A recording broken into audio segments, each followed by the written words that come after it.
I want to talk today about one tool used by reactionaries to fool people and to goad people into reactionary beliefs, and that is the use of the fake or imaginary slippery slope. In general, reactionaries use fear as a tool. They aggrandize threats beyond what they are to make people afraid. And then they use that fear to try to get people to support certain policies.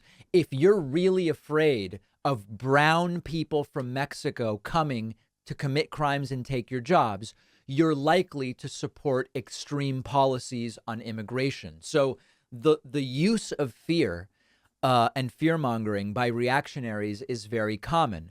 One example of the false slippery slope, and a slippery slope is saying, well, if we do A, it's definitively going to lead to B, C, D, E, F, etc. When sometimes A will just be A. And a great example we have because of the pandemic is the fake slippery slope of vaccine mandates. As you may know, for over a year now, the reactionary right has been saying the first thing is you got to get a COVID vaccine. And the next thing you know, A, B, C, D, E, F, G.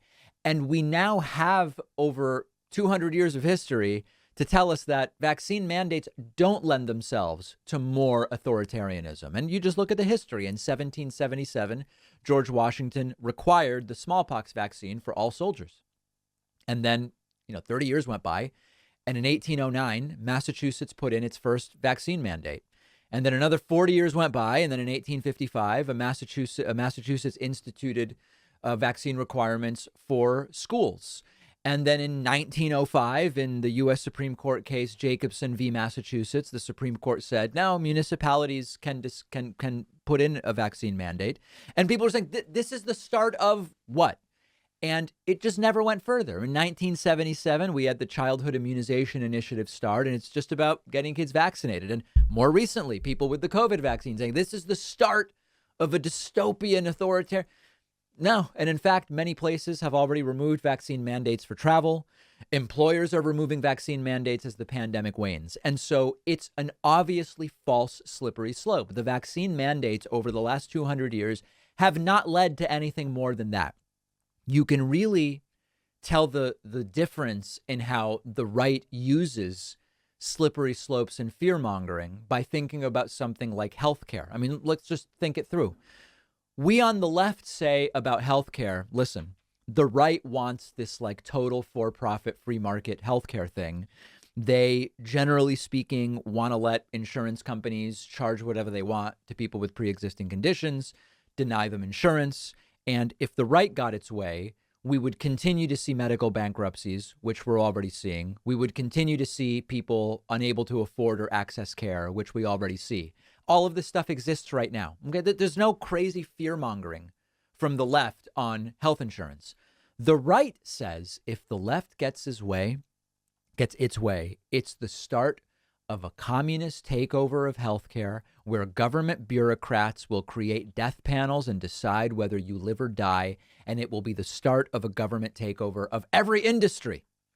What? So you see how one side does the slippery slope reactionary fear mongering.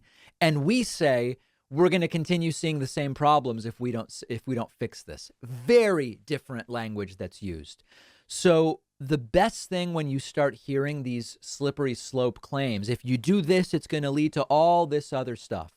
First of all, ask for examples of when that has happened. That's one tool that you can use.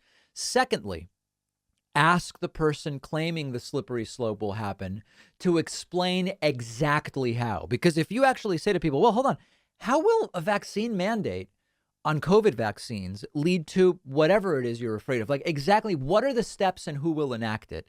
And it's also a good tool to show the disconnect between the different pieces of the slippery slope. Often they won't even explain the path down the slope. When they do, it often makes no sense whatsoever. So those are some tools that you can use. But whenever you're presented with a slippery slope, ask yourselves those questions. Is there historical evidence that that's what would actually happen? How would it happen? And does that actually make any sense? It is a brand new year. Maybe you have goals around getting in better shape, maybe cutting back on sugar.